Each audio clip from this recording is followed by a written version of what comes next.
প্রিয় খামারি বন্ধুরা, আসসালামু আলাইকুম। আশা করছি ভালো আছেন। দেশ এবং দেশের বাইরে থেকে যে যেখান থেকে ভিডিওটি দেখতেছেন, গরিবের স্বপ্নের খামার ইউটিউব চ্যানেলের পক্ষ থেকে আপনাদেরকে জানাচ্ছি আন্তরিকভাবে শুভেচ্ছা ও অভিনন্দন। আশা করছি পুরো ভিডিওটি জুড়ে আমার সাথেই থাকবেন এবং যদি ভিডিওটি ভালো লেগে থাকে তাহলে অবশ্যই একটি লাইক করতে ভুলবেন না। বন্ধুরা, তো এতক্ষণে আপনারা হয়তো আমার ভিডিও থাম্বনেল দেখে বুঝে গিয়েছেন কি সম্পর্কে আজকে আমি এই ভিডিওটিতে আপনাদের সামনে উপস্থিত হয়েছি। বন্ধুরা, আজকে আমার ভিডিওর মূল টপিক হচ্ছে যে ভাইয়েরা ইউটিউব ভিডিও দেখে, ইউটিউবের প্রতিবেদন দেখে, লাভ আর লাভ দেখে খামার শুরু করে দিতে যাচ্ছেন, সেই ভাইদের উদ্দেশ্যে আমি দুই চারটা কথা বলবো। তাই স্কিপ না করে পুরো ভিডিওটি দেখবেন। আশা করা যায় যে কিছু হলেও আপনারা অভিজ্ঞতা অর্জন করতে পারবেন। বন্ধুরা, প্রথমে যে টপিকসটা নিয়ে আমি আলোচনা করব সেটা হচ্ছে যে যারা ইউটিউব ভিডিও দেখে উৎসাহ নিচ্ছেন যে আমি খামার দেব, এ ভাই এত টাকার মালিক, এ ভাই বাড়ি করলো, গাড়ি করলো এই খামার দিয়ে। কিসের খামার? গাভীর খামার দিয়ে এতগুলো করলো। আসলে ভাই, আপনারা এরকম প্রতিবেদন দেখে ঠকিয়েন না। তা না হলে কিন্তু আপনাদের মাথায় এই যে খামার দিয়ে টাকা ইনভেস্ট করে আপনার মাথায় এইভাবে হাত দিতে হবে আর আপনাকে কাঁপতে হবে। ভাই, খামার দিতে হলে অবশ্যই আপনাকে বাস্তব চিত্র দেখতে হবে ভাই, খামারের ভিতরে আসলে আছে কি। ঠিক আছে? অন্যথায় আপনি খামার দিতে যাইয়েন না। ধরেন যে আপনি খামার দিচ্ছেন, ঠিক আছে? তো খামারটা যে দিবেন, অনেক ভাই আছে গোবরকে পছন্দ করে না, অনেক ভাই আছে ঘাস কাটা পছন্দ করে না, অনেক ভাই আছে গরুকে গোসল করাটা পছন্দ করেন না। ঠিক আছে? তো ভাই, খামার করতে গেলে আপনাকে স্ট্যান্ডার্ড হতে হবে তা না। খামার করতে গেলে আপনাকে সবসময় রাখাল অবস্থায় থাকতে হবে। মনে করে নিতে হবে যে আমি একজন কামলা। ঠিক আছে? তাহলে আপনাকে খামারে আসতে হবে। আর যদি বলেন যে না আমি এসব করতে পারবো না, কর্মচারী দিয়ে করাবো এই সে, তাহলে ভাই আপনি খামার দিতে আসেন না। ঠিক আছে? আমি কিন্তু সবসময় বাস্তব চিত্র নিয়ে কথা বলি ভাই। আমি মানুষকে কখনোই বলতে পারবো না যে খামারে লাভ আর লাভ, লাভ আর লাভ। হ্যাঁ ভাই, লাভ আছে, কিন্তু কাজটা আপনাকেই করতে হবে। আপনাকে রাখাল সাজতে হবে, আপনাকে আপনাকে এই গরুগুলোর যত্ন করতে হবে। মানুষের যেরকম যত্ন করতে হয় ঠিক অনুরূপ ভাবে গরুগুলোরও যত্ন আপনাকে করতে হবে। গোবর ফেলাতে হবে, ঘাস কাটতে হবে, খাদ্য দিতে হবে, অনেক কাজ ভাই, গোসল করাতে হবে। এগুলো কি আপনি পারবেন? যদি পারেন তাহলে খামারে আসেন। তার আগে দুই একটা কথা না বললে নয়।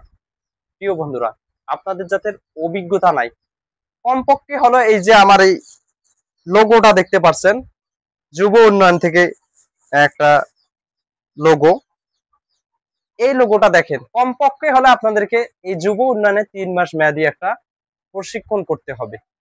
যদি প্রশিক্ষণ করেন, লাভ কি? ওখানে অভিজ্ঞ অভিজ্ঞ স্যারেরা থাকে, অনেক কিছুই আপনাকে শিক্ষা দেবে। কোনটা কোন জাতের গরু, কোন গরুতে লাভ বেশি, কোন গরু নির্বাচন করতে হবে, কোন গরু নির্বাচন করা যাবে না, খামারের বিভিন্ন কাজকর্ম কখন কি করতে হয়, সবকিছুই স্যারেরা প্রশিক্ষণ দেয়। ঠিক আছে? এবং গরু বাজারজাতকরণ কিভাবে করব, গরু নির্বাচন কিভাবে করব, সবগুলো আছে ভাই। তো আপনারা যারা খামার দিতে যাচ্ছেন, কমপক্ষে ছোট মোটো একটা ট্রেনিং আপনাদেরকে জানতে হবে। ছোট মোটো ডাক্তারও কিন্তু আপনাকে হতে হবে। অন্যথায় আপনি যদি ডাক্তার দিয়ে খামার করতে চান তাহলে কিন্তু পারবেন না। আপনাকে যেমনই রাখাল হওয়া লাগবে, তেমনই ভাবে আপনাকে একজন ডাক্তারও হতে হবে এই গরুগুলোর জন্য। আর আপনাদেরকে আরো কয়েকটা বিষয় হতে হবে, জানতে হবে। যেমনই আপনাকে দালাল সাজতে হবে গরু ক্রয় করার সময়। ঠিক আছে? এখন আপনি খামার দিতে যাচ্ছেন, আপনি জানেন না যে গরু এটার দাম কত হতে পারে, আমি কত দিয়ে কিনবো, এবং আপনি এটা জানেন না যে গরুটা আমি এত দিয়ে কিনলাম, বিক্রি করার সময় কত দিয়ে কিনবো। ভাই, এগুলো যদি না জানেন তা খামার দিতে আসেন না। আগে অভিজ্ঞতাটুকু অর্জন করে আসেন, ইনশাল্লাহ আপনি সফল হবেন। কিন্তু আপনি এক এক ইউটিউব চ্যানেল থেকে ভিডিও দেখে দেখতেছে লাভ আর লাভ, লাভ আর লাভ, লক্ষ লক্ষ টাকা গরু বিক্রি করতেছে। ভাই, আপনি এই ইউটিউব ভিডিও দেখা বন্ধ করে দেন, লাভের ভিডিও দেখা বন্ধ করে দেন, বাস্তব চিত্র দেখেন। আপনি কি পারবেন রাখাল সাজতে? আপনি কি দালাল সাজতে পারবেন? আপনি কি পারবেন ডাক্তার হইতে? যদি পারেন তাহলে আসেন, ইনশাল্লাহ আমি গ্যারান্টি দিয়ে বলতে পারি আপনি পারবেন লাভ করতে। যেমনই ভাবে ভাই, আমি এই আজকে এই যে এগুলো দেখতে পাচ্ছেন, এগুলো কিন্তু ক্ষেতের খড়, বা আমরা বলি হুঁকি আর কি, এগুলোকে ধান কাটার পর যে অবশিষ্ট অংশ, এগুলো আমি নিজেই কেটে এনেছি। গরুগুলোর যে গোবর, এই যে এগুলো আমি নিজেই কাটি ভাই। এই যে দেখেন, সবসময় আমার নিজেই করা লাগে, ঠিক আছে। তারপরে বলেন যে গরুগুলোকে গোসল করাতে হয়, এই গরুগুলোকে কিন্তু গোসলও আমাকেই করাতে হয়, ঠিক আছে।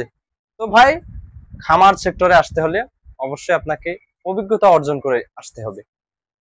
তো অনেক কিছুই বললাম, গরু কিভাবে নির্বাচন করতে হয়, কিভাবে বিক্রি করবেন, কিভাবে ম্যানেজমেন্ট করবেন, ভাই এসব আমার এই চ্যানেলে অবশ্যই আপনারা পাবেন। তাই আমার চ্যানেলটিকে সাবস্ক্রাইব করে ইনশাল্লাহ রাখবেন। আমি সব স্টেপ বাই স্টেপ আপনাদেরকে বুঝাই বুঝাই বলবো, আসলে খামার সেক্টরে যে কি কষ্ট ভাই, সবকিছুই আপনাদের বাস্তব চিত্র আমি তুলে ধরবো ইনশাল্লাহ। তবে একটু সাপোর্ট করবেন, ঠিক আছে। তো ভিডিওটি আর বাড়াবো না, এখান থেকে শেষ করছি। আসসালামু আলাইকুম ওয়া রাহমাতুল্লাহি ওয়া বারাকাতুহু।